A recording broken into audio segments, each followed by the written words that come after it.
خالد منیر یہ بھائی گجرات سے سوال کرتے ہیں کہ محترم جب میں ناپاکی کا غسل کرتا ہوں تو ساتھ ساتھ کلمے بھی پڑھتا رہتا ہوں، پہلی کلمے، دوسری کلمے، تیسری کلمے، چوتھی کلمے، پانچویں، چھٹی،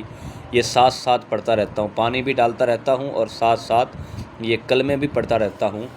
اور ایک میرے دوست نے مجھے کہا ہے کہ یہ کلمے نہیں پڑھنی چاہیے اور ساتھ ساتھ میں تو ایمان کی صفت بھی پڑھتا رہتا ہوں،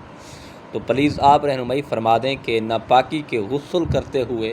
یہ کلمے پڑھنے چاہیے یا نہیں پڑھنے چاہیے، اس بارے شرعی حکم کیا ہے، پلیز اس بارے رہنمائی فرما دیں۔ جی السلام علیکم ورحمۃ اللہ وبرکاتہ۔ بھائی نے بہت اچھا سوال کیا ہے کہ اس سوال کے متعلق کوشش کروں گا کہ آپ کو آسان لفظوں میں سمجھا سکوں،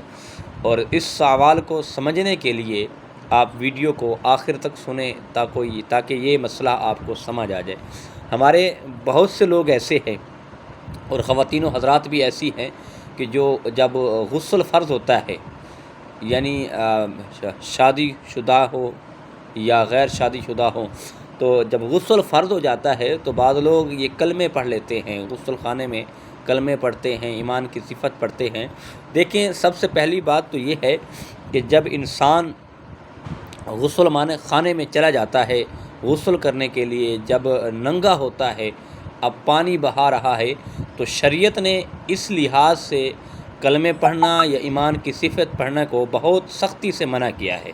یعنی نہ ہی آپ کلمہ پڑھ سکتے ہیں اور نہ ہی ایمان کی صفت پڑھ سکتے ہیں اور کچھ بھی نہیں پڑھ سکتے۔ اور یہ افضل یہ ہے کہ آپ جب غسل خانے میں چلے جاتے ہیں، کپڑے اتار لیتے ہیں، لباس اتارنے کے بعد جب آپ غسل کرتے ہیں، جو غسل کا طریقہ ہے،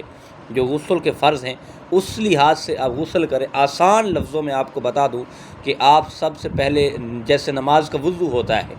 آپ اسی طرح وضو کر لیں۔ جب اس طرح وضو کریں گے تو آپ کے غسل کے فرض جو ہیں وہ بھی مکمل ہو جائیں گے اور سنتیں جو ہیں وہ بھی مکمل ہو جائیں گی۔ اور پھر آپ نے جو پانی ڈالنا ہے پورے بدن پہ، آپ پانی ڈالیں، اس کے بعد آپ صابن وغیرہ کا استعمال کریں۔ اور جو خاص طور یاد رکھیں، جو آپ نے سوال کیا ہے، یہ کلمے نہیں پڑھنا، نہ ہی کلمے پڑھنی ہے، نہ ہی ایمان کی صفت پڑھنی ہے، یہ بالکل جائز نہیں ہے، آپ نے ان کو ہرگز نہیں پڑھنا۔ اور غسل کا آسان طریقہ ہے، آپ پانی کے ساتھ غسل کریں۔ یاد رکھیں کہ پانی جو ہے انسان کو پاک کر دیتا ہے،